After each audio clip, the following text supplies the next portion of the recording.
Today's episode is the beginning of the tournament arc in my ongoing series, the Trismegistus Academy, where students from the Trismegistus Academy will be going up against students from the Ludum Academy for Fearsome Fighters. And some of those students they'll be going up against are community redraw submissions, because today's episode is also a community redraw. My subscribers have sent in their own Ludum Academy for Fearsome Fighters students, and I'm gonna take 4 of them to redraw myself and work into the story today, as well as showing off the other submissions that came in. Also, a little error that was pointed out to me in the last episode of this series. I was referring to Darwin's Thalassadromius that he can summon as Raptir, when that's actually the name of one of his other creatures. His Thalassadromius' name is Panther. I'll make sure to fix that in the limited release book version of this series that's gonna come out eventually. But anyway, on with the show. Let's go.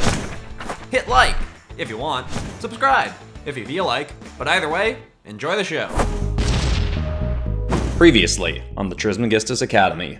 The Maverick class of the Trismegistus Academy for Heroic Enlightenment has concocted a plan to take down the treacherous Elloise Ludum and shut down the Ludum Academy for Fearsome Fighters. Their own headmistress, Evangeline Trismegistus, is backing them up, and they're about to enact their plan at the combat tournament that has been organized between the schools, in which 7 students from each school are supposed to compete against each other in Ludum's dimension.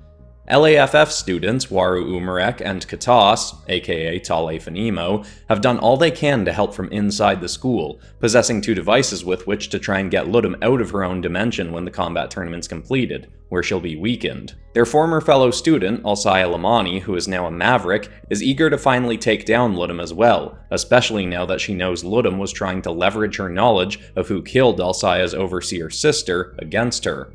Dresden Oakland was the culprit when he wiped out the majority of the multiverse's overseers, and Ludum hoped Alsaya would kill Dresden when she learned the truth. Alsaya confronted Dresden, but ultimately deemed there is nothing satisfying about killing a man who was doing all he could to make up for what he'd done. He also allowed her to keep his creature companion, Val, who is basically a Silvally SCP from Pokemon, at Tahe, as she had made a bond with the creature. Alsaya is psyching herself up for the tournament about to occur. Let's see what students Ludum has waiting for the Mavericks in the next chapter of the Trismegistus Academy. Should I douse the fire, or are you staying up longer, Alsaya? Alsaya barely heard Jake's question as she was lost in thought. Val's head lying in her lap as she sat on a polished stump by the dwindling fire was soothing, but it was hard not to worry about what might be coming for her the next day. Huh? Oh, yeah, she muttered. I'm gonna stay up a bit more. I'll put it out when I'm done. Jake paused a moment, then asked, "Is there anything you want to talk about? I don't have to go to bed yet. I know tomorrow could be pretty nerve-wracking for you." She shook her head. "Thanks, but I'm good. I just want to make sure I'm extra tired before I go to bed so I fall asleep fast." He nodded, said goodnight, then headed off, though Alsaya didn't have much time alone before another figure walked up so silently she almost didn't notice her approach. "Alsaya, I was hoping you might still be awake. May I sit with you?" Alsaya nodded to Headmistress Trismegistus, who sat cross-legged next to her with perfect posture. "Do you have concerns about tomorrow's events? It would be very understandable if you did." Alsaya's old instinct would have been to say no and keep how she was feeling a secret, but she knew the Headmistress would be able to see through a lie. Plus, Alsaya had been at Tahe long enough to trust that Evangeline just wanted to help. "Yeah, I've got concerns. A lot of them, actually. But that doesn't mean I don't want to go through with this. Ludum deserves to get taken down, and I need to be there to help, even if she might have some trap waiting for me in the tournament. We will be watching carefully for any devious acts, but you are right, she does need to be taken down. You know, it is not something I speak of often, but I tried to defeat Eloise myself once." Alsaya turned and looked the headmistress up and down. "For real? What happened?" "This was around 90 years ago. I'd known of Ludum's Death Arena tournaments for centuries, and was confused as to why nobody had stopped her, thinking surely it couldn't be that difficult a thing to achieve. In my own arrogance, I thought I could either talk her out of her actions or slay her with my own sorcery. I managed to speak with one of her scouts who arranged an audience with her. I came to her dimension and quickly realized that there would be no way to make her see reason. So I attempted to take her life with my magic. As skilled as I am, against Ludum in her own realm, I was no match. We fought for hours, and by the end, I was barely able to escape with my life. The last thing she said was that I should come back any time I wanted a reminder of which of us was the superior combatant. She developed somewhat of an obsession with me after that, and would often check in on me, as if to rub in my defeat. I simply bided my time after that. Ludum was not the main focus of my life, but I had a strong sense that at some point in the future, an opportunity would arise when I could finally defeat her for good, or at least help others achieve that. Alcaya was surprised. Wow, I can't really picture you trying to kill someone. Not that I think it was the wrong call or anything, I just would have figured you'd keep trying to talk her out of running her arenas. Evangeline sighed. That is what I'd like to do. I am certain that every soul is inherently good, despite how we may act in our physical incarnations, but that does not mean we can simply wait around and hope someone who actively seeks to harm others decides to change their ways and act from the good in their soul. Alcaya nodded. So, you think this is the opportunity you were waiting for? Honestly, I am not sure. As much as I want to present an air of confidence, safety, and assuredness to you and the other students, I must admit every day since this ordeal began I've considered calling it off. Ludum has been allowed to remain active for far too long and has hurt so many while showing no faint glimmer of hope that she'll ever change. It is no exaggeration to say that defeating her tomorrow could very well save thousands of lives. But I've also had to contend with the thought that allowing this plan to unfold and actively encouraging it has meant that I am putting the very students I swore to teach and protect in danger. A part of me had hoped that you students would not try to come up with a plan, or that prior to this tournament unfolding, the Sharp Gang would have come up with some way to defeat Ludum, which itself is unfair of me to expect given they are working so hard to defeat the Archon demons. Ultimately, while I have lived a very long life and do believe I have acquired a large degree of wisdom, I am still simply a person attempting to make the best decisions I can with the information available. I have prepared a very powerful spell that will transport all of us straight back to the Nexus Pyramid, no matter if we get separated, in case Ludum does try anything devious. It will drain me of strength for a week, but at least even Elloise would not be able to stop it. Even still, I cannot plan for everything a twisted mind like hers could come up with.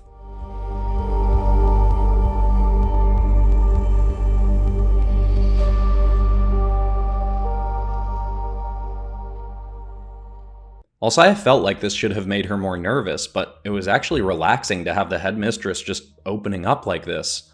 Well, if it makes you feel any better, if you did try to call the whole thing off, we'd probably just find a way to do it behind your back, which would be even more dangerous.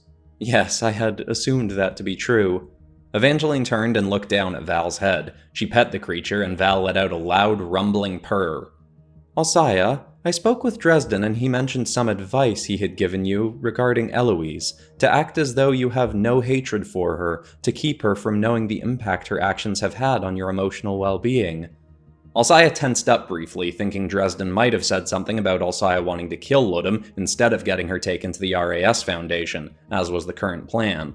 Although, now knowing that Evangeline had tried to kill Ludum once herself, that didn't seem like as big of a concern. Alcaya let out a sharp exhale. Yeah, I'm sure you'd tell me that I shouldn't hate anyone and it's a waste of energy or something, but I can't say I've let go of hating her. There's no way I'll let her see that, though. Evangeline nodded. It is perfectly understandable to not want her to see the pain she has caused, but I would like to present an alternative outlook. I don't believe you should expend energy trying to conceal how you feel. You should allow the anger to fuel you. Alcaya whipped her head to the side, surprised. Evangeline chuckled. I acknowledge that may sound like supervillain-esque advice, let the hate flow through you and whatnot, but allow me to explain. If you are working to hide how you truly feel tomorrow, then you are still, in a way, allowing what Ludum may think to control your actions. In the long term, holding on to and acting from a place of anger, hate, and a desire for vengeance will cause harm to you, keeping your mind and body in a state of defense and tension, which can cause health problems. So long as you choose to remain at Tahe, we will teach you how to let go of your anger and hatred, so that you can act from love for those you seek to help, instead of fury at those you wish to stop. But In the short term, if the anger and hatred are there, pretending that they aren't is more harmful than accepting that they're present and letting them fuel you to achieve your goal. Hate will never be as powerful as love, but there is still power in it that can be useful. Again, in the short term, before you've been able to release it. Those words felt weirdly empowering. Alcaya hadn't talked much about hating Ludum, as hating anyone seemed like it would be frowned upon at a place like Tahe. Being given permission to feel how she felt set Alcaya much more at ease. It was relaxing. Enough so for her to realize that she'd actually grown quite tired. Thanks, Headmistress. I think that is going to help me out tomorrow. So, do you hate Ludum? Evangeline smirked. Well, it took me a long time. I have reached a point in my life where I love everyone unconditionally, knowing there is a loving soul beneath even the most vile ego. But just because I love everyone unconditionally doesn't mean I like everyone unconditionally. So, while I'd hesitate to call it hate, I do strongly dislike Elloise Ludum. Alcaya figured that was the closest the headmistress would ever get to saying Elloise Ludum sucks. Alcaya went to bed as ready as she could be to face the following day's challenge. She and the other Mavericks awoke and went straight to their meditation circle as they did most mornings, led by Professor Dispenza. They were guided through a success visualization meditation. They all spent 20 minutes feeling the joy and excitement as if they had already defeated Ludum.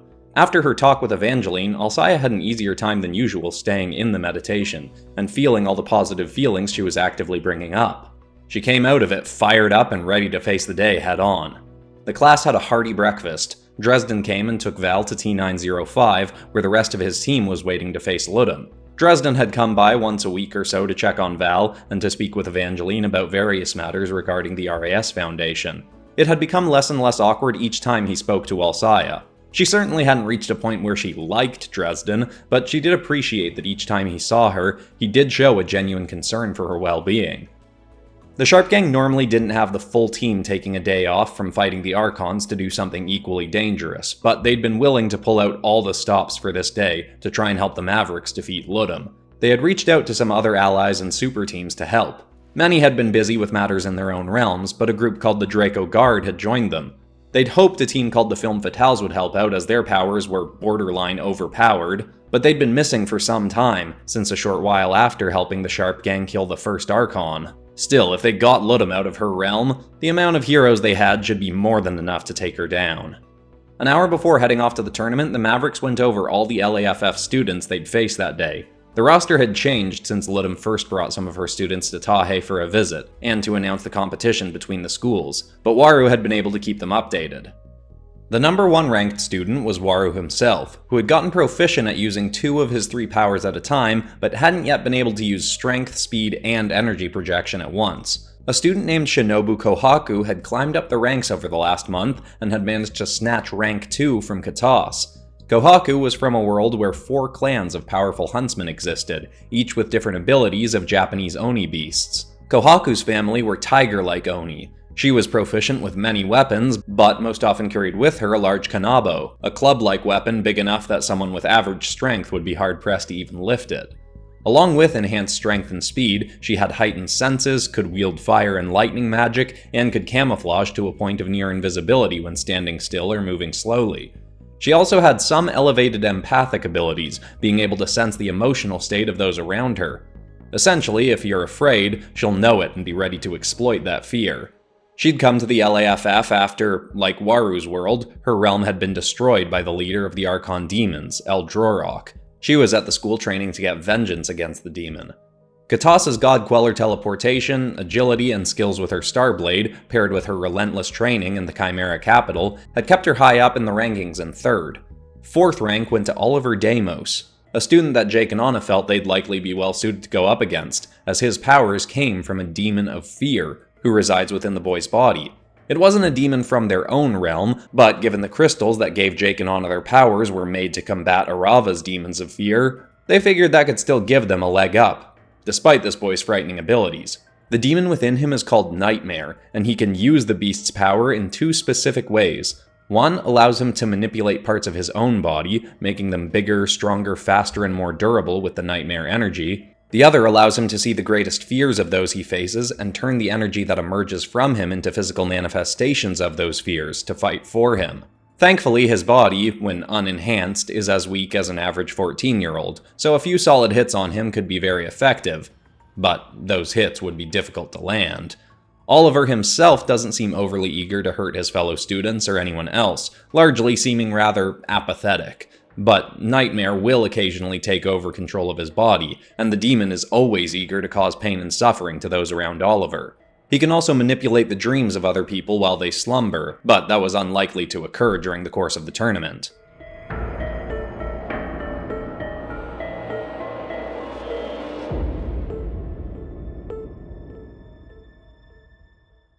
Wow, would you look at this? Lots more folks is putting up cool stuff they done colored in their reviews on Amazon for the PopCross Dragons and PopCross Demons coloring books. They looking good. Shoot, those are some right fierce looking dragons and demons, friendo. Chip and Salikali, we ain't even from the same multiverse, what is you doing here? Well, anyone can show up in the non-canonical advertising realm, Mr. Sharp. I just popped in to mention how folks should check out some of PopCross's novels like Mythal Lethal and Vigilance if they like the stories they're hearing here today and want physical copies of some of his art. Oh please, his books are garbage compared to the intricate narratives I can weave. Oh, I didn't think this guy would follow me here. Who the heck is this joker?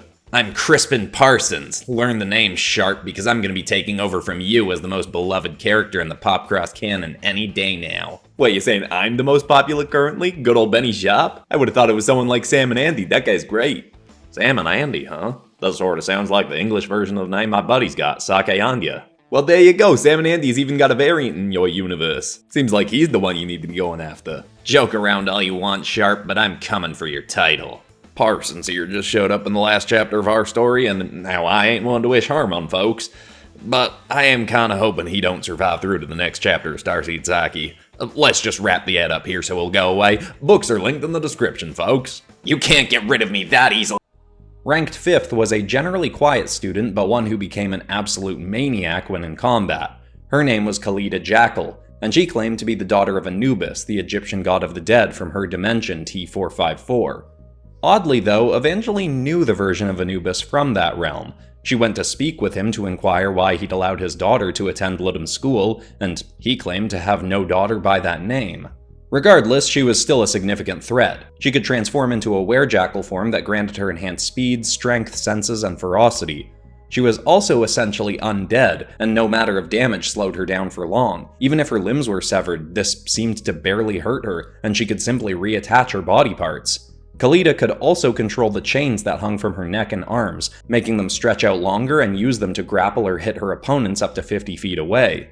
Ranked 6th was Asphage, who was possibly the most vile of the lot. Not that it was entirely his fault. He'd been sent out to the Little Lands 3 times for trying to eat other students. Ludum had once considered bringing him in as a monster to fight in one of her death arenas back when she ran those, but after starting the LAFF, decided he had just enough sanity to become one of her students. A dormant alien parasite had long afflicted his family, but it had awoken in young Rudolph Vapor and rapidly evolved to merge with his physiology and make him perpetually ravenously hungry. He had fled from his family, not wanting to hurt them after he realized he craved to eat anything living.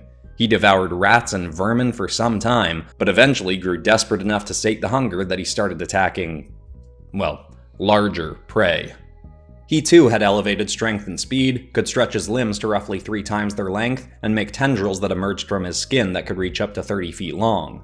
He came to Ludum's Academy on the promise that she'd help him learn to control his hunger, but so far he'd made no progress on that front. The only reason he stuck around was because Ludum fed him well, even giving him some of her weaker littles to consume when he grew particularly hungry. The 7th ranked student had just jumped up onto the roster and was a bit of an enigma. Waru said this kid had just arrived at the school a week earlier, and he couldn't comprehend how Ludum had already been convinced to put him on the roster as number 7. In combat, he wore an all-black suit covering his whole body and face. Waru described him initially as having real Black Noir vibes, but Alsaya didn't know what that meant. In classes, he'd stay almost entirely silent, but Waru said he'd actually had a couple lengthy conversations with this guy in private. He said it was shocking that this kid could keep himself quiet in class given what a chatterbox he was.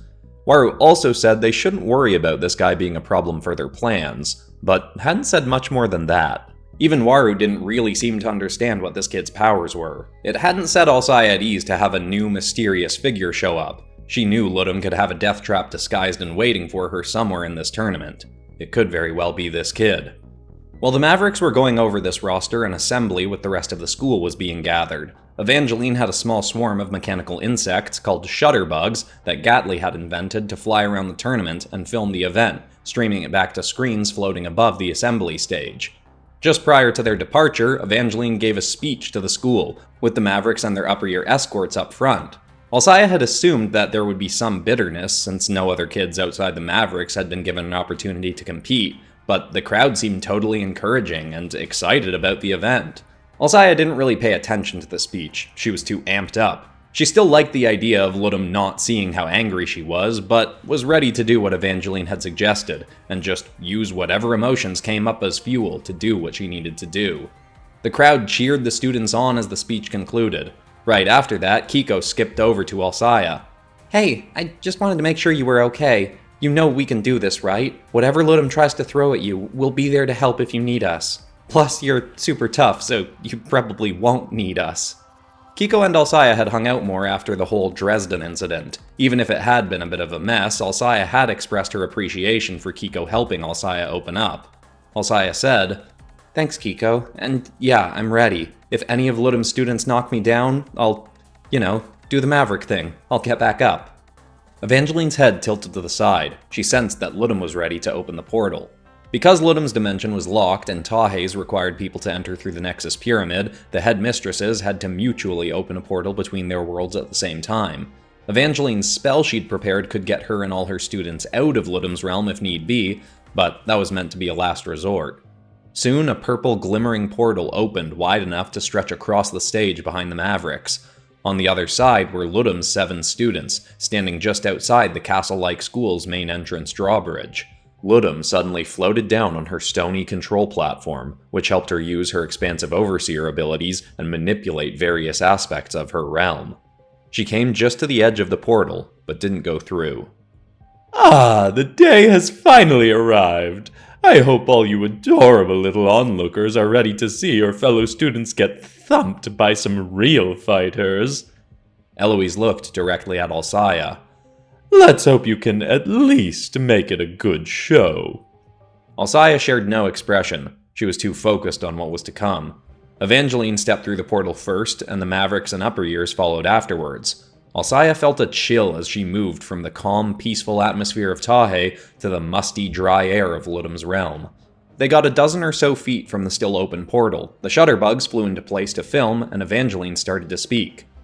"So, as Eloise and I have discussed, the brackets for this tournament will start with..." Evangeline's sentence trailed off. She paused, turning her head as if sensing something. She suddenly whipped around, waving her hands in a series of rapid symbols.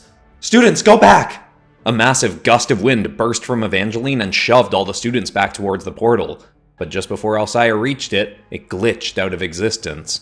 The students instead just fell to the stony ground. As soon as they did, Alcaya heard the ground starting to crack and quake. She sat up and looked back at Evangeline. Mechanical tendrils with cameras and microphones on their ends had burst up out of the ground and bound around all her limbs, along with one clamping her beak shut. "About those brackets we discussed, Evangie," Ludum said, floating up far out of reach. "I'm so sorry to make a last-minute change, but I invited some particularly important guests, and I don't think such a basic format will be entertaining enough for them. Let's try something a little more in my old-school wheelhouse, shall we?"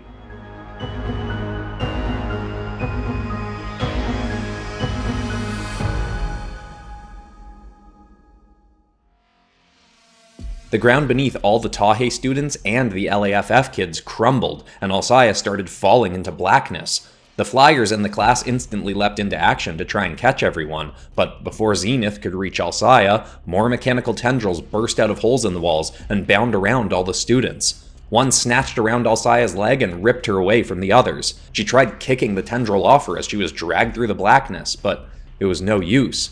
Soon, the tendril drew her right through another portal. Alcaya emerged to find herself in a small clearing surrounded by a forest of blackened trees and grass, with a bubbling purple river circling it and carving through the space. It was an arena about a mile in diameter. At the edge of the forest on all sides there were 200-foot tall stone walls trapping her in. As Alcaya got up, she could hear a raucous crowd cheering above her. She looked up to see that scattered in the skies above were hundreds of floating stone platforms. Many of them carried the LAFF students who weren't competing, and others carried a few dozen people with glowing runes, like Ludum had herself, and like Delilah had once had. Finally, Alcaya spotted Ludum on her own platform, coming through another portal to float between 3 menacing figures. One was a TV-headed man with 4 arms and a tie, sitting on a throne made of the same tendrils that had just dragged off all the students. Another was a pink and black insect-looking being, hovering on her wings and clapping cheerfully, staring down at the arena. The third looked like a black and yellow kaiju-like monster, and rested on the biggest platform of all, drumming his clawed fingers eagerly at the sight below him. Before Alcaya could analyze the situation further, a portal opened in the floor next to her. Kiko was suddenly hurled out of it by one of the same tendrils, before the portal closed. She was scared and confused, but still managed to flip through the air and land on her feet. She was slightly relieved when she saw Alcaya, but that relief didn't last long. A few dozen feet ahead of them, one last portal opened, and 2 LAFF students were more gently raised out and set on the ground. One was Asphage, and the other was Shinobu Kohaku. Alcaya was already anxious about what was going on, when she heard the unmistakable sound of strained laughter coming from the forest around her. Ludum's voice suddenly bellowed out across the skies. My adoring crowd, it has been quite some time since I put on a show, but I have been preparing this one for months now, and I assure you it will be well worth the wait. The crowd cheered and made Alcaya shudder. It was suddenly a bit easier for her to get why so many people hated overseers, seeing all those people bearing runes cheering about child endangerment. Ludum gestured to the 3 demons around her. I was so certain this would be my grandest show that I even invited some of the most powerful beings in the multiverse to bear witness. Please give an ample applause to the Arcane demons, Psychoperdelict, Romillisect, and Kaijigrex. There was nervous, tentative clapping. The 4-armed one, Psychoperdelic, chuckled. Yeah, and get ready to possibly get 2 shows, folks, because if this isn't as entertaining as you promised, then we all call in our own demon armies to tear up this sorry excuse for a universe. Oh, trust me, my shows never disappoint. You will be keeping up your end of this to never return to threaten my realm after today. Alcaya could sense the hatred from Ludum and how she spoke to the Archon. Ludum turned back to the crowd. Now, while we can all see the various arenas, our adorable little contestants can't yet see how many there are around them. I have prepared dozens of various environments to battle in, and there are hidden pathways to move between each if you so choose. You all came here prepared to fight each other, but today's event will force you to do much more than simply that in order to survive. Alcaya was focused on Ludum, but kept seeing figures darting around in the trees nearby, and the laughing was getting louder. Ludum continued. There are 2 groups of students competing here today, my wonderfully fearsome fighters, and the adorable little whelps from Tahe. For any of the students from these classes to escape, they will need to defeat their respective classes' final boss. A cackling roar bellowed across all the arenas. Alcaya couldn't see where it was coming from, but she knew exactly what had made the noise. Of course, first they will have to get enough points to reach their grand finale, and points are not shared, so the first student from each class to reach their final boss will surely be in for quite the survival challenge while they wait for their classmates to join them. In the air floating between the arena and the crowd above were hologram images of all the students competing, with the number 0 below each of them. All 8 Mavericks were up there, including Kiko, but Evangeline and the upper years weren't. Once a student reaches 27 points, they will automatically be transported to the arena of their final boss. There are 2 ways to get points. One is to slay the various laughing littles scattered about the arenas. They range from being worth 1 to 3 points depending on their power level.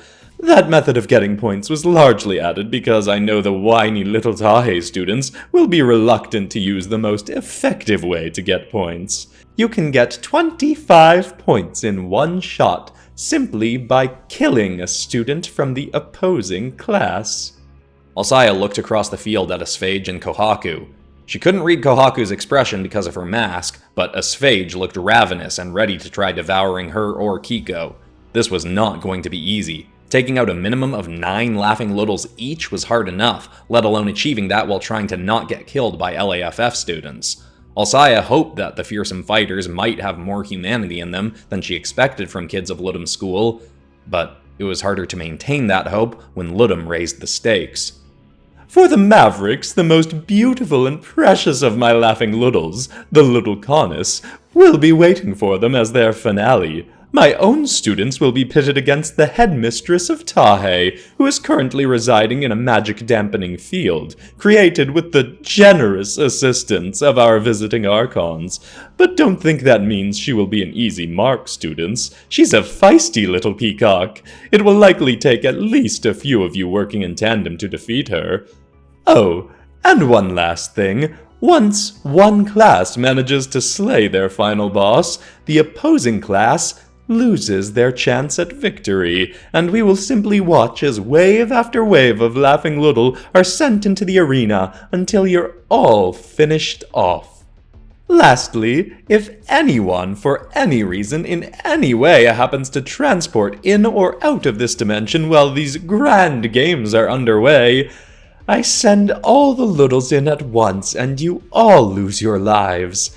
So if you had any little escape plan in mind, I'd recommend not taking the chance.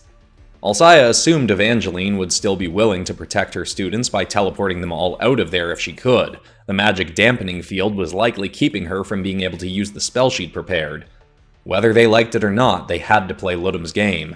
There had to still be a way out of this. Waru was carrying around the portable pocket dimension they needed to get Ludum temporarily trapped inside to get her out of her own realm. But his final boss, as an LAFF student, was Evangeline. He wasn't just going to kill her to try and get to Ludum. Plus, once Ludum was in the pocket dimension, Waru would be doing all he could to distract her from transporting out of there immediately, so they needed to act fast and transport the portable pocket dimension device out of Ludum's realm to T905. Anna and Katas both had multiverse jumping wristwatches on, cloaked so they couldn't be seen during the event, so with Evangeline wrapped up, one of them would need to be with Waru when he got to Ludum. There were a lot of complicated pieces to work out, but for now, Alcaya and her friends had one main priority: fight to survive in Ludum's resurrected death arena.